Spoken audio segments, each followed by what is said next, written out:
The people who stop believing in you often become the most shocked when they finally see who you became.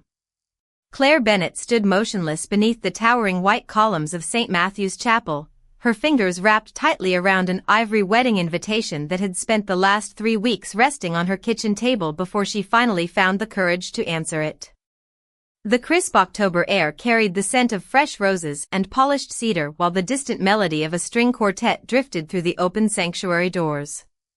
Luxury cars lined the circular driveway, and elegantly dressed guests filled the stone walkway with cheerful conversations that faded one by one the instant Claire stepped into view. 9 years had passed since anyone in her family had spoken her name with affection. 9 years since she had walked away from the only future they had ever accepted for her. 9 years since the front door of her childhood home quietly closed behind her without anyone asking her to stay. She had imagined this moment hundreds of times during sleepless nights, wondering whether she would feel anger, sadness, or satisfaction if she ever saw them again. Instead, she felt something quieter. She felt like a stranger visiting a place that used to belong to someone else. She adjusted the sleeve of her simple navy dress and took one slow breath before crossing the chapel entrance. Nothing about her appearance demanded attention. She wore no expensive jewelry, no designer handbag, and no visible symbol of success. There was only a calm confidence that had taken nearly a decade to build. At the far end of the sanctuary, white flowers framed the altar where her younger sister, Olivia Bennett, would soon exchange vows with Ethan Carter. Family members laughed together near the front pews while distinguished physicians, surgeons, and longtime family friends filled the rows with quiet conversations about hospitals, research, and careers. It was the same world Claire had once believed she would never escape. Then someone noticed her. A whisper floated through the chapel before another voice repeated her name with disbelief. Heads slowly turned. Conversations stopped. In the middle of unfinished sentences, an elderly aunt lowered her program. A cousin blinked twice before nudging his wife. Several guests stared as though they had just seen someone return from another lifetime. Claire continued walking with measured steps until her eyes found the 2 people she had spent years trying to forget. Richard Bennett stood near the altar speaking with several respected colleagues, his tailored charcoal suit and composed posture making him appear exactly as she remembered. Beside him stood Margaret Bennett, adjusting a ribbon wrapped around a bouquet of white lilies with the same careful hands that had once packed away every photograph of her oldest daughter. Margaret looked up almost by instinct. The ribbon slipped through her fingers. Every trace of color disappeared from her face. For one suspended heartbeat, the entire room seemed to forget how to breathe. Claire and her mother simply stared at each other across the polished marble floor, separated by 9 years of silence that suddenly felt impossibly small. Richard slowly turned after noticing his wife's expression. His confident smile disappeared the instant he recognized the woman standing in the center aisle. Neither parent moved toward her. Neither offered a greeting. The only sound inside the chapel was the faint music drifting through stained glass windows until Margaret finally spoke with a trembling voice that barely rose above a whisper, yet somehow reached every corner of the sanctuary. "You actually came." Margaret Bennett did not answer immediately. She simply stared across the sanctuary as though she could not decide whether the woman standing before her was real or another memory that had refused to disappear. Around them, the quiet murmur of wedding guests slowly returned, but every conversation carried the same question hidden beneath polite smiles. Claire Bennett had come back. The daughter no one mentioned anymore had walked through the front doors as if the last 9 years had been nothing more than a single unfinished sentence. Claire offered a small, respectful smile, the kind reserved for strangers rather than family. She had rehearsed dozens of conversations during the flight to Boston, imagined countless versions of this reunion, yet none of them resembled reality. She did not feel the anger she once believed would consume her. She did not feel triumph either. She simply felt older than the girl who had left this place behind. Before another word could be spoken, laughter floated down from the bridal suite above the sanctuary. Olivia's unmistakable voice echoed through the hallway, bright and carefree, untouched by the silence gathering below. The sound pulled Claire backward through time. 9 years earlier, the Bennett household had always awakened before sunrise. Coffee brewed before dawn. Medical journals covered the breakfast table. Conversations revolved around surgeries, research grants, difficult cases, and hospital schedules. Richard Bennett believed discipline created excellence. Margaret believed sacrifice created purpose. Together they had built a family respected throughout Boston's medical community. Their oldest daughter was expected to continue that legacy without question. Claire spent years believing that expectation was love. She studied harder than anyone around her. She volunteered at hospitals during holidays. She memorized anatomy until the words blurred together. Professors praised her intelligence. Family friends predicted a brilliant future. Every compliment pushed her farther toward a life that never truly belonged to her. Then one quiet afternoon during a clinical rotation, she watched a young boy sitting beside a hospital window building an elaborate city from colorful plastic blocks while waiting for his father to finish treatment. The child smiled with complete concentration, creating something entirely his own without asking anyone for permission. Claire stood there far longer than she should have, realizing she could not remember the last time she had felt that kind of excitement about her own future. The realization followed her home and refused to disappear. 3 weeks later she gathered enough courage to speak. Richard sat at the head of the dining table reviewing patient notes while Margaret organized invitations for an upcoming hospital charity gala. Claire took a slow breath before quietly saying the words that had kept her awake for countless nights. "I am leaving medical school." Richard looked up over the edge of his reading glasses, waiting for the smile that never came. Margaret set the invitations aside, studying her daughter's face with growing concern. "Leaving?" she repeated softly. Claire nodded. "I cannot keep pretending this is the life I want." The room became perfectly still.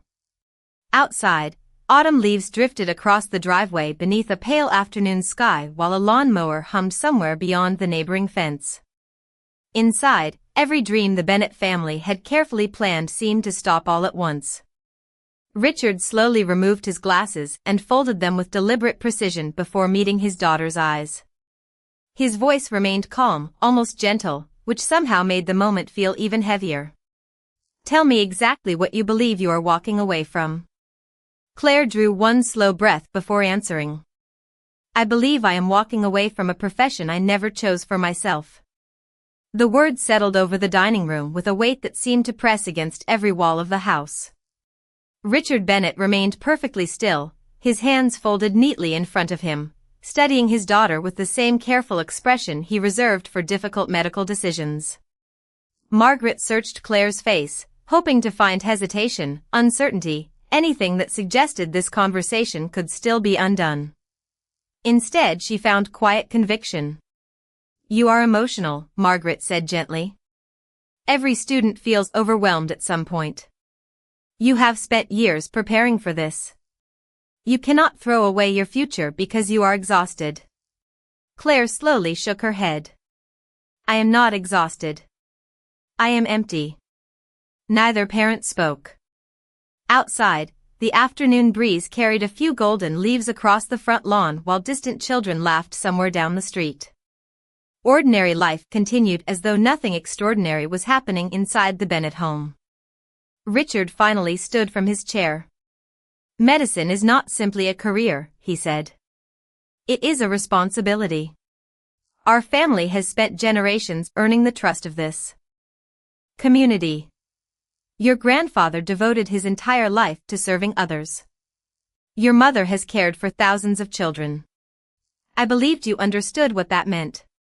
Claire looked directly at him. "I do understand. That is why I know someone else deserves this opportunity more than I do. Patients deserve a doctor who wakes up every morning excited to care for them. They do not deserve someone pretending." Richard's expression hardened almost imperceptibly. "Then tell me what you intend to become." Claire hesitated. The answer sounded painfully small compared with the titles surrounding her family. I want to build companies. I want to solve problems differently. I want to create something that helps people in another way. The silence that followed felt endless. Margaret looked down at the polished oak table, her fingers tightening around a folded charity invitation. What am I supposed to tell everyone? She asked quietly. The hospital board? Our friends? Your professors? Claire felt her heart sink. She had hoped someone would ask whether she would be happy. Instead, the first concern was how the family would appear to everyone else. Richard slowly removed his reading glasses and placed them carefully beside his notebook. If you leave medical school today, he said in a calm voice that carried far more disappointment than anger, you are choosing to reject everything this family has built. Claire answered just as softly. I am choosing to build something that is mine. Margaret closed her eyes briefly before rising from her chair. Without another word, she walked upstairs. Several minutes later, she returned carrying a plain cardboard storage box. Inside were childhood photographs, school awards, birthday cards, a spare house key, and small keepsakes collected over 22 years. Margaret placed the box beside the front door with trembling hands.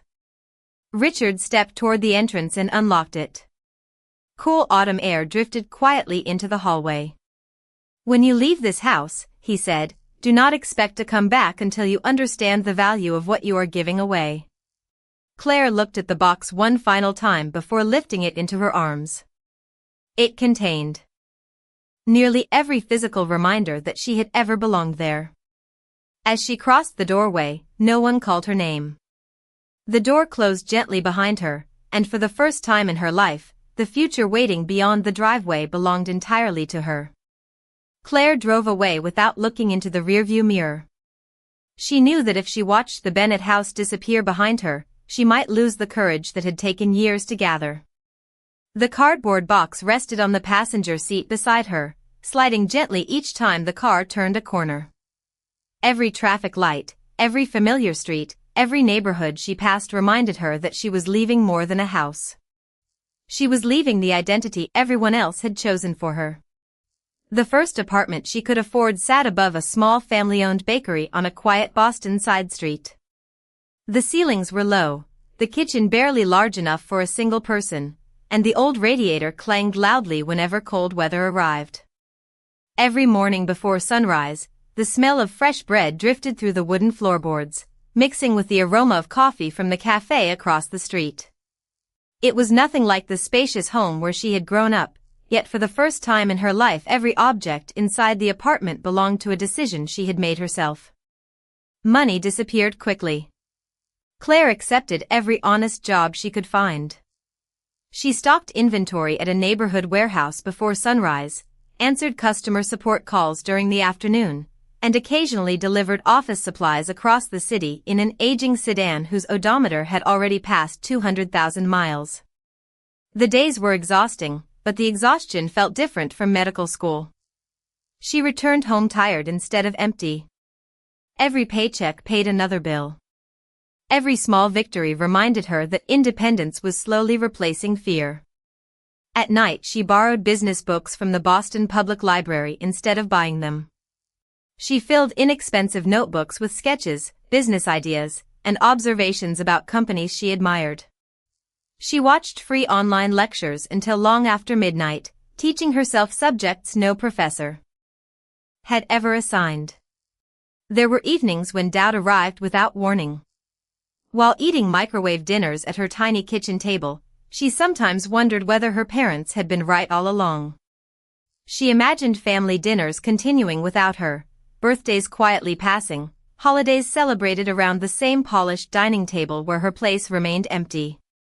More than once she reached for her phone to call Olivia, only to stop before dialing the first number. She refused to place her younger sister between loyalty and love. Seasons quietly changed. Spring flowers appeared outside her apartment window, then disappeared beneath summer heat before giving way to brilliant autumn leaves and another long New England winter. Gradually, the loneliness became easier to carry. It never vanished completely, but it no longer controlled every thought. Claire discovered that healing rarely arrived through dramatic moments. It grew almost invisibly inside ordinary routines, paying rent on time, learning a new skill, earning the trust of coworkers, and proving to herself that she could build a future one careful decision at a time. Nearly 3 years after leaving home, a former customer mentioned that a small technology startup needed someone willing to organize operations for a rapidly growing team. The office occupied half of a renovated brick warehouse near the Charles River. The salary was modest, the furniture mismatched, and the company had no guarantee of surviving another year. During the interview, no one asked where Claire had gone to medical school. No one cared who her parents were. They cared only whether she could solve problems. For the first time since walking away from everything she had known, Claire stepped through a doorway where her future would be measured not by her family name, but by her own ability. The small startup occupied only one floor of a converted brick warehouse overlooking the Charles River, where exposed steel beams, handwritten whiteboards, and mismatched desks replaced polished marble lobbies and expensive conference rooms. Nothing about the company looked impressive to outsiders. The furniture had been purchased secondhand. The coffee machine seemed permanently on the verge of breaking. Employees gathered around folding tables during lunch, discussing ideas instead of titles. Yet from her very first week, Claire sensed something she had never experienced before. People cared more about solutions than resumes. During her first month, she quietly reorganized the company's inventory system after noticing repeated delays that no one else had managed to solve. The improvement saved hours every week. No one applauded. No one announced her success. Her coworkers simply thanked her and asked what she wanted to improve next. For the first time in years, Claire felt valued because of what she contributed rather than what people expected her to become. She arrived before sunrise almost every morning and often remained long after the office lights dimmed across neighboring buildings. She volunteered for projects others considered impossible, studied financial reports during lunch breaks, and spent weekends teaching herself leadership, operations, and product strategy through books borrowed from the public library. She understood that experience could be learned if curiosity never stopped. Promotions arrived quietly. First she became operations manager. Then she led larger teams, coordinated nationwide projects, and helped transform the struggling startup into a rapidly growing technology company trusted by clients across the country. As revenue increased, investors began visiting the office. The warehouse became a modern headquarters filled with glass conference rooms and bright collaborative spaces, but Claire's daily habits barely changed. She still packed her own lunch. She still drove the same dependable sedan she had purchased years earlier. She rarely accepted invitations to industry parties and politely declined requests for magazine interviews, preferring to let the company's work speak for itself. Success never became something she displayed. It simply became the life she quietly built. During those same years, the Bennett family disappeared almost completely from her daily routine. Birthdays passed without phone calls. Thanksgiving came and went. Christmas lights appeared across Boston every December, reminding Claire that somewhere only a few miles away her family continued celebrating without her. Occasionally she searched Olivia's name online and smiled whenever she found another article announcing her younger sister's achievements in medicine. She never felt jealous. She felt proud from a distance. Then one rainy Tuesday afternoon, nearly 9 years after leaving home, the receptionist placed an elegant cream-colored envelope on Claire's desk.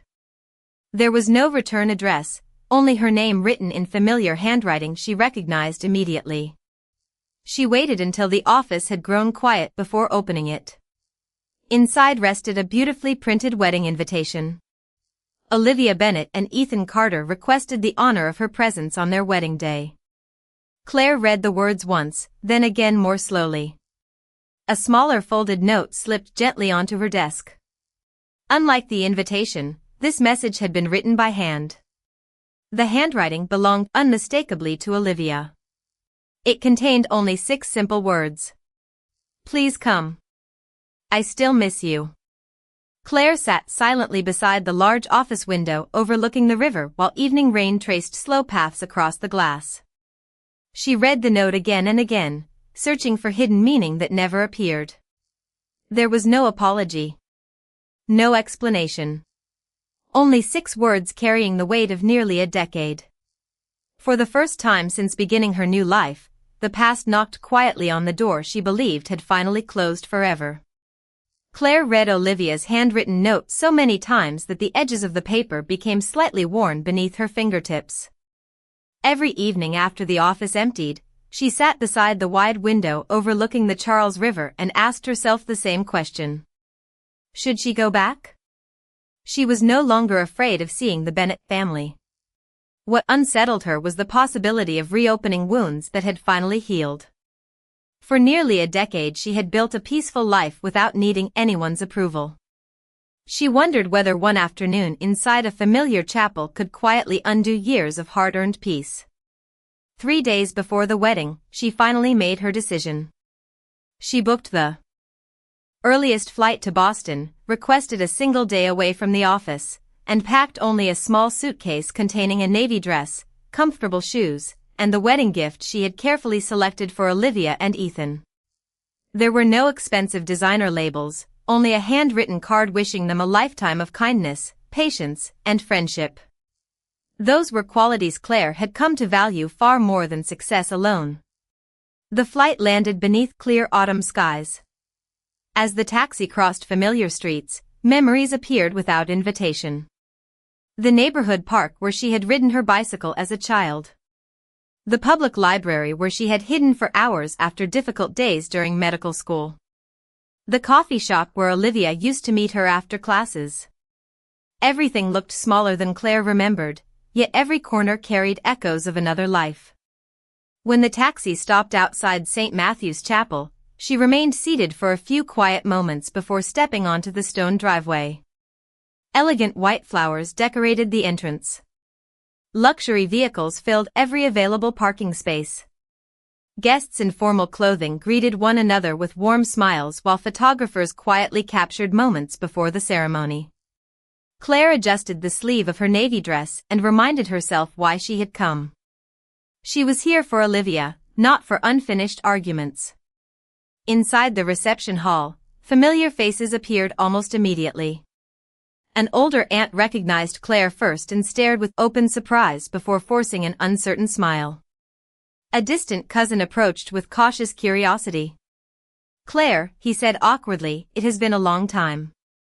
I heard you decided not to become a doctor after all. His tone remained polite, yet the disappointment behind the words was impossible to miss. Claire answered with quiet grace. Life took me somewhere different. Another relative joined the conversation. Well, I hope everything worked out. Starting over like that must have been difficult. Claire simply smiled. It taught me a great deal. They nodded politely, but she could see the assumptions lingering behind their expressions. To them she was still the daughter who had abandoned a prestigious future without ever finding another one worth mentioning. Across the room, Richard Bennett noticed the small gathering and briefly glanced toward Claire before returning to a conversation with several respected surgeons. Margaret also looked in her direction, her expression impossible to read before she quietly turned away. Claire expected nothing more. She had learned long ago that other people's opinions could only define her if she allowed them to. Then, just as guests began making their way toward the ceremony, a familiar voice called her name from behind with genuine warmth and unmistakable surprise, a voice that would change the course of the entire afternoon before anyone reached the altar. Claire slowly turned toward the familiar voice and immediately recognized Michael Harrison walking across the reception hall with a broad smile that reflected genuine surprise rather than polite curiosity. His silver hair had become slightly thinner over the years, but his energetic stride and warm personality remained exactly as she remembered from countless business meetings. Claire Bennett, he said with obvious delight as he extended both hands. I cannot believe I found you here before the ceremony. Claire laughed softly, the sound carrying a warmth that several nearby guests had not expected. "Michael, I did not know you knew Olivia." He smiled. "I know Ethan's father. We have served on the same nonprofit board for years." Several conversations nearby gradually faded as relatives noticed the distinguished businessman greeting Claire with unmistakable respect. Richard Bennett glanced toward the growing circle while continuing his discussion with several surgeons, though his attention was no longer on the conversation. Michael looked at Claire with friendly disappointment. "You disappeared after our last board meeting. Everyone has been asking when you plan to return for the leadership conference." Claire smiled apologetically. "Work has been unusually busy." Michael laughed. "Busy is an understatement. Ever since the board appointed you chief executive officer, I doubt you have had a free weekend." The sentence settled over the reception hall with startling silence. One physician quietly lowered his coffee cup. A cousin stopped speaking halfway through a sentence. Even the wedding coordinator standing nearby paused while arranging place cards. Claire noticed the unexpected attention and gently shook her head. "Today belongs to my sister. Let us not talk about business." Michael nodded with understanding, but his admiration remained impossible to hide. "Forgive me," he said. "I simply wanted to congratulate you again. Watching you lead the company through its national expansion has been one of the most impressive transformations I have witnessed in my career." A hospital administrator standing nearby frowned with quiet confusion. "Which company?" Michael answered naturally, mentioning the technology firm by name. Recognition spread almost immediately across several faces. The company had become one of the fastest-growing businesses in its industry, regularly appearing in national business publications and speaking at leadership events throughout the country. A younger guest quietly searched the company name on a mobile phone while another whispered to his wife with growing disbelief. Richard slowly turned toward Claire, his expression no longer carrying polite distance but genuine confusion. Margaret looked from Michael to her daughter without saying a word. She had imagined countless possibilities for Claire's life during the past 9 years, but none of them resembled the reality now unfolding only a few feet away. Michael continued speaking with sincere admiration. "Do you remember the first day you joined us? You reorganized an entire operational system before lunch. I told everyone then that if we were wise enough to keep listening to you, the company would become something extraordinary." Claire lowered her eyes for a brief moment, almost embarrassed by the praise. "I was fortunate to work with remarkable people." Michael smiled. "That humility is exactly why everyone trusts your leadership." Around them, relatives who had quietly assumed Claire's life had never recovered after leaving medical school exchanged uncertain glances. No one knew what to say next.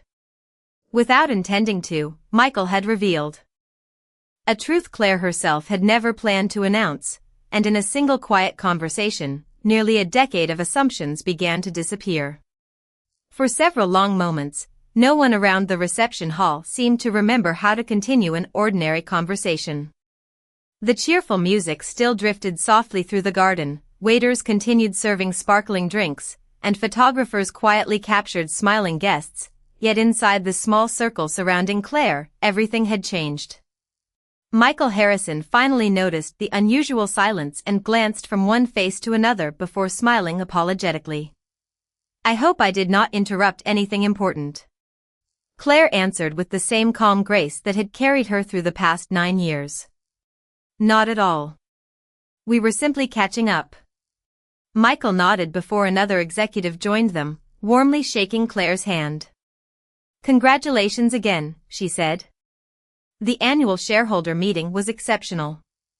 Everyone left convinced the company is in the strongest position it has ever been." Claire thanked her quietly and gently redirected the conversation. "Today belongs to my sister. Business can wait until Monday." The executive laughed. "That is exactly why your employees admire you." Nearby relatives exchanged uncertain glances. Several had quietly assumed Claire spent the past decade moving from one ordinary job to another. None of them had imagined that respected business leaders would speak to her with such admiration. Richard Bennett remained motionless, studying his oldest daughter as though seeing her for the first time. Throughout his career he had taught young physicians never to reach conclusions before gathering every fact. Yet standing inside the reception hall, he realized he had spent 9 years believing a story without ever asking whether it was true. Margaret found herself remembering moments she had ignored years earlier. Claire had always loved organizing complicated problems. As a little girl she rearranged bookshelves by creating systems no one else understood. She built elaborate cardboard cities instead of collecting dolls. She spent hours sketching inventions and asking questions about how companies worked instead of pretending to operate toy hospitals. Every clue had been present, quietly waiting to be noticed. The family simply refused to see anything that did not fit the future they had already chosen for her. Before Margaret could gather the courage to approach, Olivia appeared wearing her elegant wedding gown, her joyful smile softening as she noticed the emotional tension surrounding her sister. She crossed the reception garden without hesitation and wrapped Claire in a warm embrace. "You came," she whispered. Claire smiled gently. "I promised myself that if you ever asked, I would." Olivia's eyes glistened as she stepped back. "I wanted to call so many times. I just never knew whether hearing my voice would make things better or worse." Claire reached for her sister's hand. "Your note said everything it needed to say." Olivia looked toward their parents before returning her gaze to Claire. "I never stopped missing you." Claire squeezed her hand reassuringly. "I never stopped loving you." Margaret felt tears gathering before she realized she was crying. It was not because Claire had become successful. It was because she suddenly understood how much love had continued to exist even while silence separated the family. The greatest loss had never been Claire leaving medical school. It had been allowing pride to replace conversation. As warm evening light settled across the chapel garden and guests slowly resumed celebrating the wedding, Margaret took one tentative step toward her oldest daughter, knowing that the hardest words of her life were still waiting to be spoken. Margaret stopped only a few steps away from Claire. The celebration continued around them with quiet laughter and soft music, yet neither woman seemed to hear any of it. Richard joined them moments later, his hands folded in front of him exactly as Claire remembered from countless evenings around the family dinner table. This time there was no lecture waiting behind his silence. Only reflection. Richard looked at his oldest daughter for a long moment before finally speaking. "I have spent my entire career teaching young doctors that the first responsibility of a physician is to listen before making a diagnosis." He lowered his eyes briefly. "I never gave my own daughter that same respect." Claire remained silent, allowing the words to settle naturally between them. Margaret's voice trembled as she reached into her handbag and carefully unfolded a slightly worn photograph. It showed Claire at 17 years old, smiling proudly after graduating from high school. The edges had softened with age from being handled so many times. "I never threw this away," Margaret whispered. "Every birthday I wondered where you were. Every Christmas I hoped you were warm, healthy, and surrounded by people who appreciated you. I convinced myself that one day you would come home because you realized we had been right. I never imagined you stayed away because we never gave you a reason to return." Claire looked at the photograph before meeting her mother's eyes. "I never wanted to prove you wrong," she answered gently. "I only wanted the chance to become the person I already knew I was." Tears quietly filled Margaret's eyes. "We loved you," she said. Claire nodded softly. "I know you did. But sometimes love sounds so much like expectation that it becomes impossible to hear the difference." Richard slowly stepped closer. "Can you forgive us?" The question carried no authority, no certainty, and no expectation of receiving the answer he hoped for. It was simply the honest question of a father who understood too late what pride had cost his family. Claire smiled with peaceful sincerity. "I forgave both of you years ago.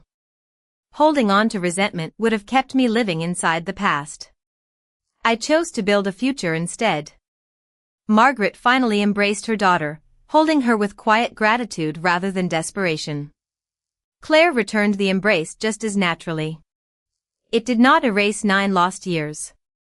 It did not rewrite painful memories. It simply acknowledged that healing sometimes begins with one truthful conversation.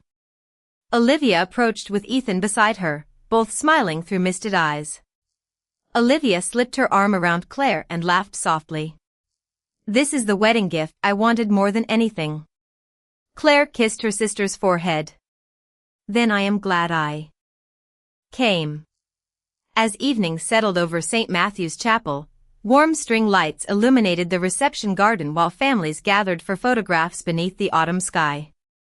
Claire stood beside the people she had once believed she had lost forever, no longer seeking their approval because she had already discovered her own worth. When the celebration ended, she hugged everyone goodbye, picked up her small suitcase, and walked toward the waiting taxi with calm confidence. She was not returning to reclaim the life she had left behind. She was returning to the life she had built with courage, patience, and quiet determination. Behind her, Richard and Margaret watched their daughter disappear into the peaceful Boston evening, finally understanding that success is never measured by how faithfully someone follows another person's dream. It is measured by the courage to live your own with honesty, kindness, and purpose.